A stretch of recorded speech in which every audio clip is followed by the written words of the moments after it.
This chapter introduces the arithmetic operators and working with arithmetic expressions in Java. We're going to begin this lesson by going over the operators that are used to perform arithmetic. So open up a DOS window, navigate to your Java subdirectory, and then open a new class file. We'll call this one operators.java. We type public class operators, public static void main, string args, and let's close off two definitions here and then move back into the middle. So let's begin with addition. The addition operator is the plus sign. So when we want to add two numbers or two expressions together, we simply use the plus sign in between them like so. So let's compile and run this program, although it's pretty obvious what the answer is going to be. We're going to type javac operators.java and then Java operators, and we get 4. Let's move back to our program. Let's create a couple of variables. Int num1, num2. Num1 equals 120. Num2 equals 23. To perform subtraction, we use the minus sign or the dash. So let's perform subtraction on num1 and num2. So we'll subtract num2 from num1, like so. Save the file. Back to our DOS prompt. Compile. And then run. And we see that the answer is 97. Back to our program. The next operator is the multiplication operator. The multiplication operator is the asterisk or the star. A lot of people say star rather than asterisk because it's a little bit easier to say. I have to agree with them on that. So let's save the file. Bring back the DOS prompt. Compile and run. And 120 times 23 is 2,760. Next up is division. So now we're going to take the value of num1 and divide it by the value of num2. So we're dividing 120 by 23. Save the file. Back to the DOS prompt. Compile it. Run it. And we see that the compiler gave us an answer of 5. Now, I don't know exactly what 120 divided by 23 is, but I know that it is not 5 even. So something's wrong. Let's take a look at the program. The problem is that right here we are working with two integer values. So an integer divided by an integer yields an integer value. We're going to talk more about mixing data types in another lesson in this chapter, but here's a good indication of what happens when you're not careful about that. So if I change the expression to read 120 divided by 23.0, now I'm dividing an integer value by a floating point value, or a double, and now I should get a floating point result. So let's save the file, go back to the prompt, compile the program again, and then run it, and sure, there I get it. 5.21, 739, and so on, or 5.22 approximately. So there you see an example of where you have to be careful about the data types that you use when you're expecting a certain result. And we'll talk more about that later in this chapter. The last operator I want to talk about in this section is the remainder operator, or the modulus operator. Let's look at this example right here. 4 mod 3, or 4 modulus 3, or 4 remainder 3. When we use the modulus operator, we're looking for the remainder of the operation. So in an example like this, where 3 will not divide evenly into 4, there will be a remainder of 1. Some people have to really think back to their long division days to remember that. Let's compile and run it. First we'll save. Then we'll run. And indeed, the result is 1. 4 remainder 3 yields a value of 1. Let's do one more using the modulus operator. Do an even value where there won't be a remainder just to see what happens. We'll stick with these small numbers. We'll do 4 mod 2. Compile and run. And now we see the result is 0. Looking at the program again, we can see that 4 is divided by 2 evenly, or 2 divides into 4 evenly with no remainder. So that's why the result of that expression was 0. Later on in the course, we'll look at situations and scenarios where using the modulus operator can be useful. But for now, just understand that it is an arithmetic operator available to you. So to summarize, we've looked at 5 operators that are the standard arithmetic operators in Java. Addition is the plus sign, subtraction is the dash or the minus sign, multiplication is the asterisk or the star, division is the forward slash, and remainder is the percent sign. In the next lesson, we're going to look at how to write arithmetic expressions and how the compiler works with expressions that have more than one operator in them. When Java evaluates an arithmetic expression, it follows a particular order of operations when it evaluates sub-expressions. That order is multiplication and division followed by addition and subtraction. Let me give you an example. Let's create a variable and assign it an arithmetic expression as its value, 3 plus 4 times 5. Now let's display that so we can see what the compiler assigns to number. Before I compile and run this, let's guess what it's going to be. If you followed a strict left to right order of operations, you would say that the 3 and the 4 are added together to give 7, and then the 5 is multiplied by that 7 to give 35. However, if you follow the order of operations of the compiler, it's going to perform the multiplication first, 4 times 5, and then add 3 to that. So let's see what we get. Save the file, then compile it, and then run it. And we see that we do get 23. And again, that's because the compiler followed the order of operations where multiplication is performed before addition. If we want to modify that order of operations, all we have to do is put parentheses around those sub-expressions that we want evaluated first. So for this example, if we want the result to be 35, in other words, if we want the 3 and the 4 to be added together first before the multiplication, then all we do is put parentheses around the 3 and the 4, and then we can run the program again. So let's save it, recompile, run it again, and there we see that the result is 35. Strictly speaking, the actual order of operations in Java is parentheses, then exponentiation, then multiplication, division, and addition and subtraction.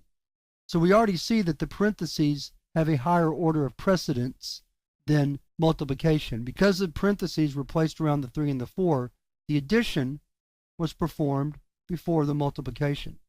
We don't have an exponent or an exponentiation operator in Java, so we really can't count that or even demonstrate how it works. We're going to look at how to do exponentiation in another lesson in this chapter when we talk about the math library. So actually, for our purposes, the order of operations is parentheses, multiplication, division, and then addition and subtraction when we're talking just about the operators. Later I'll show you how we can work the exponentiation function into this discussion.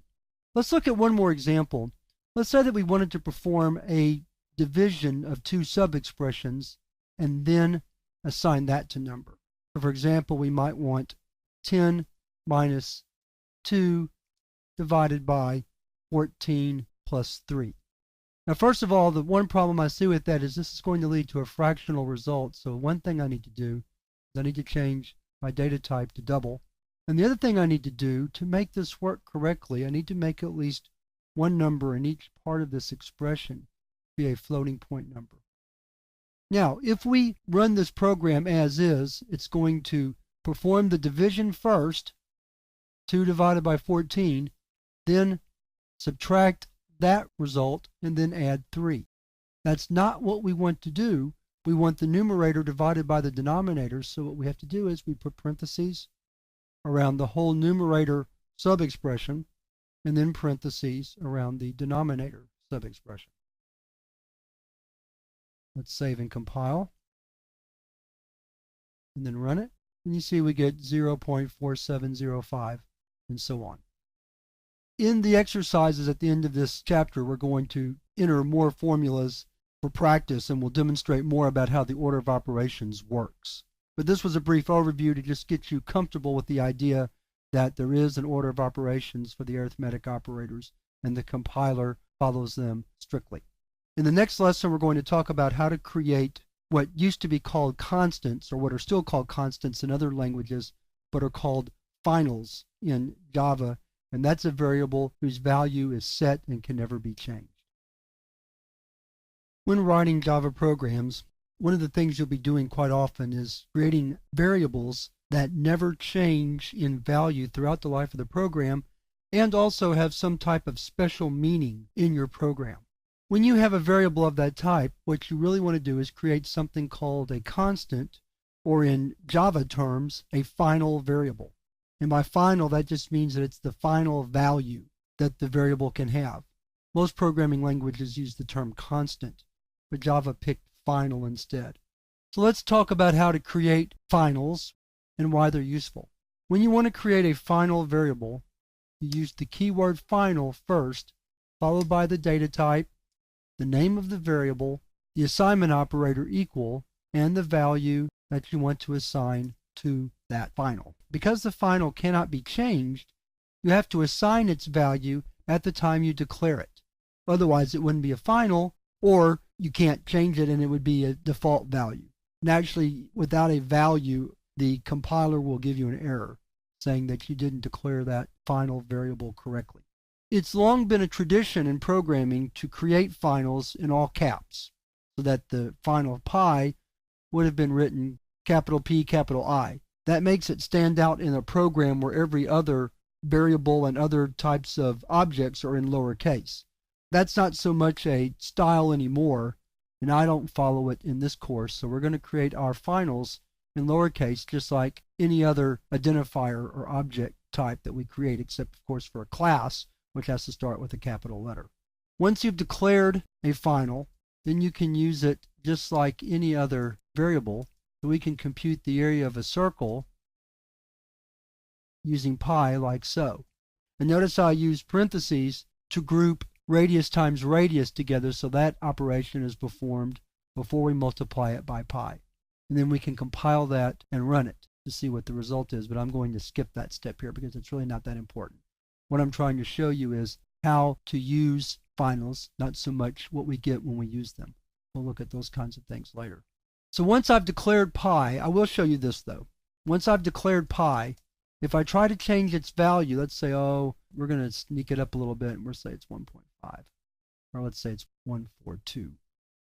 If I try to compile and run this program, watch what we're going to get. So I named it final, so we're going to say javac final.java. Cannot assign a value to final variable pi. So there's the protection you have from the compiler when you create a final variable. Its value cannot be changed. And that's why we create finals, is so that their values stay the same. Only use final when you have a special value. Some people call them magic values, but a special value that you don't want to change. For example, pi is always going to be 3.14159, or whatever value you want to use for pi. There's no reason any time in the program for it to change. So that's the perfect candidate to be declared as a final. Radius, on the other hand, might change if we look at a different circle, or if the size of the circle gets larger. The radius doesn't make sense as a final, nor does area, but pi is perfect for that. In a string example, you might have a string variable called greeting that always is hello. So that you might use it in concatenating a string with hello John or hello Mary or whoever you're going to send a greeting to. But if that value is never going to change and you don't want it to change, especially accidentally, then you want to put final before that, like so. Now greeting will always be hello and it cannot be changed. So finals are not necessary components of a program, but they can help make your program easier to read and easier to maintain, because once you've set the value for a final, then you know that it can't ever change. And that's about all there is to say about finals. We'll use them occasionally in programs, but mostly I just wanted you to be aware that when you see finals in Java code that you read, what the code is doing with those identifiers. They're setting them up to be a value that can never change. In the next lesson, we're going to look at some uses of the Java math library. There's several functions that are not built into Java, like square root and absolute value, and you find those in the math library, and we're going to take a look at that in the next lesson. Performing math in Java involves more than just the arithmetic operators. You also want to be able to perform more advanced functions such as finding the absolute value of a number or getting a number's square root. To do those kinds of operations, you use a special class that's built into Java called the math class. And in this lesson, I'm going to demonstrate 5 or 6 of those functions just so you'll see how they work. Let's start off with absolute value. If we want to find the absolute value of a number, we'll start out with a variable with a value of -100. To find the absolute value, we use the ABS function, which is part of the math class. To call that function, we name the class math specifically, followed by a period, followed by the name of the function, ABS, followed by the argument to the function, which would be our variable number. So let's save that program, then compile it.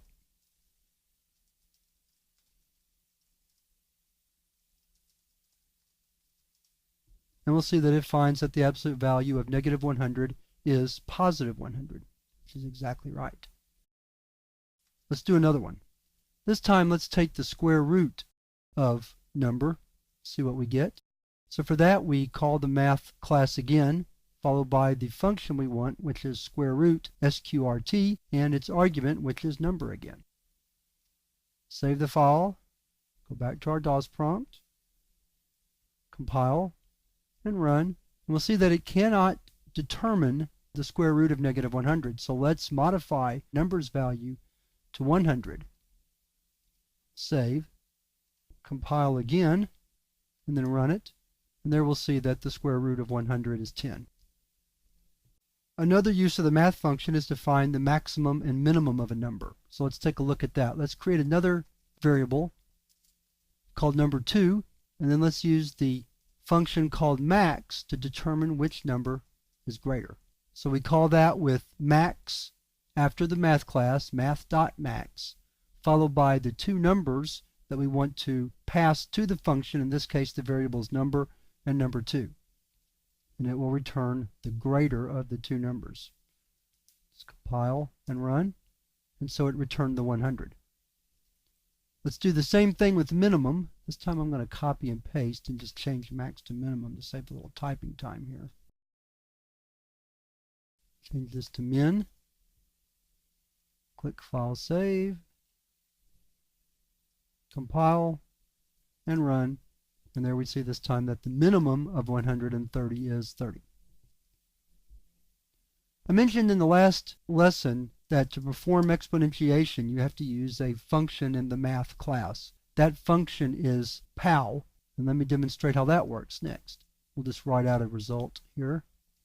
So let's say we want to take 4 and raise it to the 3rd power. We do it just like that. Math.pow, P-O-W, and then 4 raised to the 3rd power. The base is the first argument, and the exponent you want to raise it to is the second argument. So let's save that.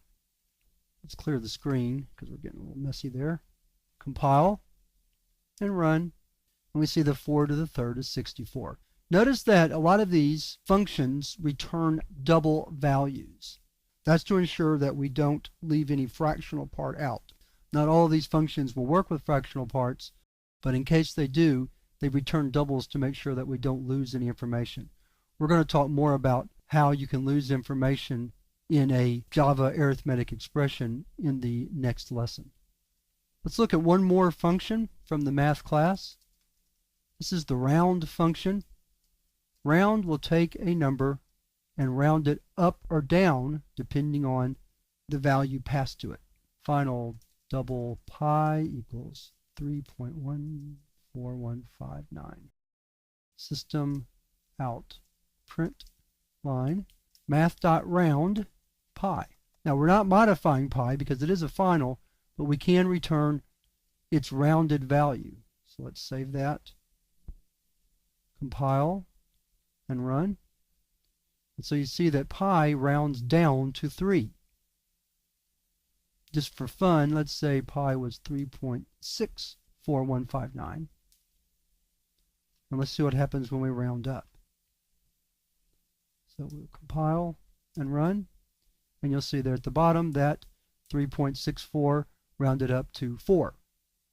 So that's how the round function works. So these functions will come in very handy for you when you're doing advanced mathematics in Java. And you should probably become familiar with the math class, and to look at examples of all the functions, just Google Java math class and you'll find a whole listing of all the available functions and the different arguments that they take and the values that they return. That wraps up my discussion of the math class, and in the next lesson I want to talk about mixed Java arithmetic expressions. And by mixed I mean where we're mixing floating point numbers with integer numbers. There can be some unexpected results when you do that, and I want to talk about that in the next lesson. When performing arithmetic in Java, you'll have occasion to mix data types. For example, where you have a line of code where you're using integers with doubles, perhaps. In some cases that's okay, and in some cases the compiler will complain. Let me show you a couple of simple examples. We're going to begin with a program where we declare a double variable dnum, and then we declare a integer variable num and assign it the value 2. Then we're going to assign the value of num to dnum and then display the value of dnum. So let's compile this program. We'll save it first, then compile it. Clear my screen. And you'll see that the value of dnum is 2.0, even though we assigned num the value 2. The compiler will convert the integer value 2 to the double value 2.0 when we assign the integer value to the double variable. So when you're going from integer to double, that mixing is allowed. But now let's turn the tables a little bit. Let's declare int num and then set double dnum equal to, then assign dnum to num. Now watch what happens when we compile. Let's compile, and there's an error. The error reads, possible loss of precision, found double required int, and then it highlights the variable dnum. And that's because when you're going from a double variable to an integer variable, there's a possible loss of data. The fractional part that the double stores can't be stored in the integer variable. So for example, going back to our program, if we'd assigned dnum the value 2.2222 and then tried to assign that to num in this line down here, then it would have lost this part of the number. The computer is doing us a favor by not allowing us to go from a wider data type, double, to a narrower data type, integer. Now let's look at one more example, and here's a conversion that can occur. Let's create an integer variable num, then let's create a char variable c and assign it the value z, that's the letter z. Then let's assign c to num. Here we're going from char to integer. Then let's display the result. Let's save and compile. Then run it. It displayed 122, but that's because char variables store the ASCII value of the character that's being assigned to it. So when you assign the variable z to the char variable c, you're actually storing the ASCII value 122. 122 can be stored in an integer variable, so when we assign the value of c to num, that's perfectly acceptable because we're putting the ASCII value, which is an integer, into an integer variable, which is accepted. So the bottom line for mixed math in Java is to never go from a wide data type to a narrow data type. So in other words, trying to store a double in an integer is not allowed, but it's perfectly okay to store an integer in a double. The compiler will just convert the integer to a double value and then store it in the variable. And then we can of course store chars and integers because a char is only storing an ASCII or integer value anyway. That wraps up our discussion of mixed math in Java. And in the next video, we're going to perform an exercise where we convert some formulas into Java code. To wrap up this chapter, we're going to perform an exercise where we take some formulas in arithmetic and convert them to Java code. I've put the formulas up at the top of the program in comments. So let's start with the first one. The first one reads x divided by y minus 3. Now we're not sure if we want the division to go first or the subtraction, as it's not made clear. That's what parentheses are good for. So let's run it both ways. The first we'll do it straight as it is given to us. x divided by y minus 3. Save the file, then compile it, and then run it. And you see we get 3.5. Now let's modify the order of operations by doing the subtraction first. We have to put parentheses around that part. So we'll save it, compile again, and then run it. And you see this time we get negative 13.0. So that's how you would write that formula both ways. The next formula reads 1 divided by the sum of x plus y. So here we do want to do the addition before we do the division. So we're going to say z is equal to 1 divided by x plus y, just like so. Save the file, compile, and then run it. And we get 0.0666 repeating. So now let's look at the next formula. The next formula reads the square root of x to the 6th plus y to the 5th. So here we're going to have to use the math library. So we'll have math.sqrt, that's the square root function, and then we need the PAL function to raise x to the 6th power, and the PAL function to raise y to the 5th power. The formula will look like that.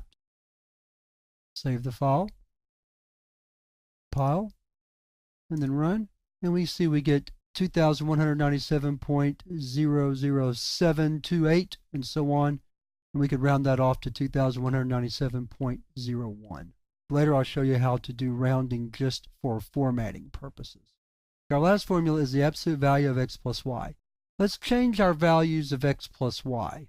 Let's make x a negative 13. So if we just got the regular value of x plus y, so we just write the formula x plus y. We can do that in our heads, but we'll use the computer just to verify our work. We'll have negative 11. Okay. So if we want to take the absolute value of that, we call the absolute value function. Okay. So we click File, Save, then compile again, and then run it. And then we know that the absolute value of a negative number is a positive number, so the absolute value of x plus y is positive 11, even though just x plus y is negative 11. That wraps up the exercise and should give you at least a pretty good idea of how to convert arithmetic formulas into Java code. And that wraps up our discussion of arithmetic, and now we're ready to move to a new topic, which will be how to get input into our programs. So far all we've used is direct assignment, but what we'd like to do is prompt the user to enter values so that we can have some variation in our input, and then some more on how to output using systemout.print.